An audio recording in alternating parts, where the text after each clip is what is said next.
Sir दर्द है तो गोली खा लो, पीठ में दर्द है तो मलहम लगा लो। सेहत को ठीक रखने में जो चीजें हमारी मदद करती हैं, वही पानी को बीमार भी करती हैं। नदी नालों में बड़ी तादाद में दवाइयां तैर रही हैं। इससे पानी में रहने वाले जीवों को तो नुकसान होता ही है, कभी न कभी ये दवाइयां घूमकर हमारे पीने के पानी में भी पहुंच जाती है। इसलिए ऐसे फिल्टर का होना जरूरी है जो इन्हें पानी से अलग कर सके। दक्षिणी जर्मनी की एक खूबसूरत सी नदी, पास ही मौजूद एक सीवेज ट्रीटमेंट प्लांट से साफ पानी को इसमें छोड़ा जाता है। देखने में ये साफ लगता है, लेकिन जो दिखता है वो हमेशा सच नहीं होता। इस पानी में कई तरह की दवाएं घुली हुई हैं, जैसे कि पेन किलर, एंटीबायोटिक और हार्मोन। जर्मनी की कई नदियों में डाइक्लोफिनेक नाम की दर्द निवारक दवा भारी मात्रा में मिली हुई है, और ऐसा तब है जब ये नदियां पीने के पानी का अहम स्रोत है। वैज्ञानिक पानी में दवा की बढ़ती मात्रा से चिंतित हैं। हम अपने शोध से ये साबित कर सकते हैं कि कम मात्रा में मौजूद डाइक्लोफिनेक भी पानी में रहने वाले जीवों पर असर करता है। मिसाल के तौर पर ट्राउट मछली, उसके गलफड़े में और उसके गुर्दे में बदलाव देखे गए हैं। और हम हार्मोन पर भी ध्यान दे रहे हैं जो गर्भ निरोधक दवाओं से आते हैं। इनके कारण जीवों में मादाओं वाले गुण भी आ सकते हैं। इसलिए हम नहीं चाहते कि ये चीजें पीने के पानी में घुलें। वैज्ञानिकों की एक टीम जर्मनी के बवेरिया प्रांत में स्थित एक सीवेज ट्रीटमेंट प्लांट पर टेस्ट कर रही है। एक पायलट प्रोजेक्ट के तहत यहाँ पानी से दवाओं को फिल्टर करने की कोशिश हो रही है। दवाओं के जटिल ढांचे के मद्देनजर ये एक बड़ी चुनौती है।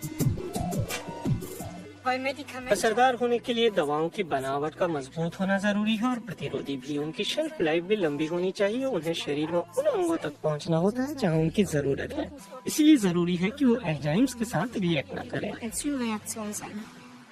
दवाओं के इसी गुण के कारण हमारा शरीर उन्हें पूरी तरह से एब्जॉर्ब नहीं कर पाता। हम जो दवा लेते हैं उसका एक बड़ा हिस्सा मूत्र के साथ शरीर से बाहर आ जाता है। डाइक्लोफिनेक के मामले में 70% दवा शरीर से बाहर आ जाती है। त्वचा पर लगाई जाने वाली क्रीम और जेल भी नहाने के साथ शरीर से अलग हो जाते हैं और सीवेज के पानी में पहुंच जाते हैं। इन दवाओं को विघटित करने के लिए बवेरिया के रिसर्चरों ने एक रिएक्टर तैयार किया है। इसके अंदर सीवेज के पानी में ओजोन मिलाया जाता है। कीटाणुओं को मारने के लिए इसका पहले भी इस्तेमाल होता रहा है। इस प्रक्रिया में दवा में मौजूद रसायनों को विघटित किया जा सकता है। ये तकनीक कितनी प्रभावी है, इसका पता इस प्रयोगशाला में लगाया जा रहा है। यहाँ सीवेज के पानी के सैंपल का ओजोन के साथ रिएक्शन कराया जा रहा है। रिसर्चरों की टीम यहाँ हार्मोन टेस्ट भी करती है। जिन सैंपलों पर ओजोन डाला गया उनका रंग नहीं बदलता, जबकि दूसरों का नारंगी हो जाता है। हार्मोन से हम काफी संतुष्ट हैं। ओजोनेशन की प्रक्रिया के बाद उन्हें डिटेक्ट करना लगभग नामुमकिन है, लेकिन दूसरी दवाओं के साथ नतीजे ऐसे नहीं हैं। हमारे पास विघटन के अच्छे नतीजे भी हैं, जैसे डाइक्लोफिनेक के मामले में करीब 90%। औसतन हम अभी 85% पर पहुंचे हैं, लेकिन ये काफी नहीं है क्योंकि कुछ दवाएं जैसे कि ब्लड प्रेशर की दवा ओजोनेशन से पूरी तरह विघटित नहीं हो पाती है। दूसरा पहलू ये भी है कि विघटन की प्रक्रिया से ऐसे प्रोडक्ट भी बन सकते हैं जिनसे और कई तरह की दिक्कतें आ सकती हैं। यानी केवल ओजोन ही काफी नहीं है, इसलिए रिसर्चरों की टीम 2 अन्य फिल्टर सिस्टम भी टेस्ट कर रही है। पहले सिस्टम में बालू और बैक्टीरिया का इस्तेमाल होता है और दूसरे में एक्टिवेटेड कार्बन ग्रेन्यूल्स का। शुरुआती टेस्ट में इसने अच्छे नतीजे दिखाए हैं। ऐसा इसलिए क्योंकि ओजोनेशन की प्रक्रिया के बाद दवा से अलग हुए रसायन कार्बन की ऊपरी सतह पर जाकर चिपक जाते हैं। लेकिन इस सिस्टम की भी एक खामी है। ज्यादा से ज्यादा 2 साल बाद कार्बन पार्टिकल पूरी तरह दवाओं से भर चुके होंगे और उन पर और रसायन चिपक नहीं सकेंगे।